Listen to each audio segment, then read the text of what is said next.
Hello guys, welcome to my YouTube channel. अगर आपने हमारी यूट्यूब चैनल को सब्सक्राइब नहीं किया तो सब्सक्राइब कर लें और बेल बटन के आइकन को प्रेस करना ना भूलें। दुष्यंत चौटाला उचाना से लड़ेंगे विधानसभा चुनाव। जेजेपी एएसपी ने जारी की 19 उम्मीदवारों की पहली लिस्ट।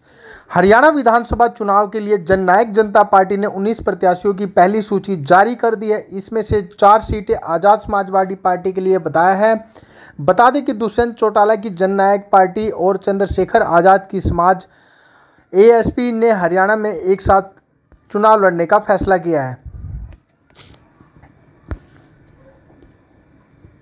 दोनों दलों ने एक संयुक्त बयान में कहा कि इस राजनीतिक गठबंधन का उद्देश्य काशीराम और चौधरी देवीलाल की सांस्कृतिक और राजनीतिक विरासत से विचारधाराओं से प्रेरित होकर राज्य के विकास के लिए एक मजबूत स्तंभ बनाना है।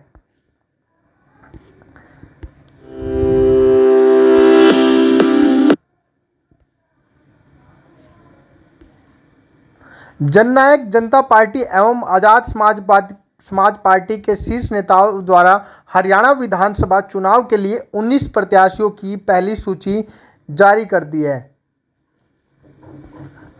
इसमें से दुष्यंत चौटाला उचाना से चुनाव लड़ेंगे, डबवाली से दिग्विजय चौटाला, जुलाना से अमरजीत ढांडा, दादरी से राजदीप फोगाट और गोहाना से कुलदीप मलिक, बावल से रामेश्वर दयाल, मुलाना से रविंदर धीन, राजौर से राजकुमार बुबका, गुहला से किशन बाजीगर, जींद से इंजीनियर धर्मपाल प्रजापत, नलवा से चुनाव लड़ेंगे वीरेंद्र चौधरी, तोशाम से चुनाव लड़ेंगे राजेश भारद्वाज, बेरी से चुनाव लड़ेंगे सुनील सरपंच और अटेली से चुनाव लड़ेंगे आयुषी अभिमन्यु राव, होडल से चुनाव लड़ेंगी सतवीर तंवर।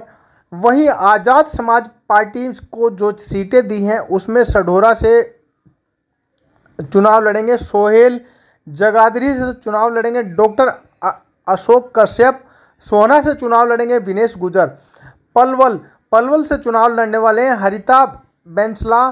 जेजेपी 70 सीटों पर और एसएसपी 20 सीटों पर चुनाव लड़ेगी। दुष्यंत चौटाला ने अपने समर्थकों को आश्वासन दिया है कि पिछली गलतियों को दोहराया नहीं जाएगा। भाजपा के साथ भविष्य में किसी भी तरह के गठबंधन से इनकार किया है। जननायक जनता पार्टी और आज़ाद समाज पार्टी के बीच गठबंधन को राजनीति में एक मजबूत ताकत के रूप में देखा जा रहा है। यह गठबंधन दुष्यंत चौटाला को हरियाणा का अगला मुख्यमंत्री बनाने की महत्वाकांक्षा रखता है। बता दें कि दुष्यंत चौटाला के परदादा जो हैं चौधरी देवीलाल ने डॉक्टर BR को भारत रत्न दिलाने में एक महत्वपूर्ण भूमिका निभाई थी।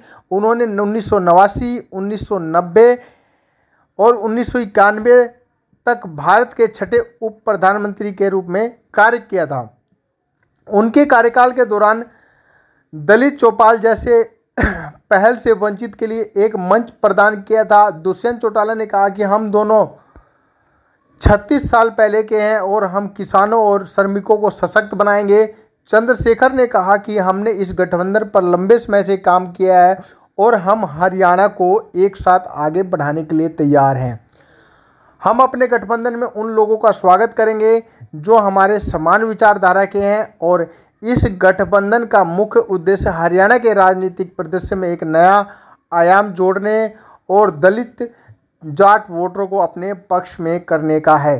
यह गठबंधन बहुत मायने रखता है क्योंकि इससे पहले भी इंडियन नेशनल लोकदल और बहुजन समाजवादी बसपा के बीच गठबंधन हो चुका है। हरियाणा में दलित और जाट समुदाय के वोट को बहुत महत्वपूर्ण माना जाता है और यही कारण है कि विभिन्न पार्टियां इन समुदाय के वोट बैंक को लेकर बहुत सतर्क हैं। आपकी क्या राय है हमें कमेंट करके बताएं और हमारे चैनल को सब्सक्राइब जरूर करें।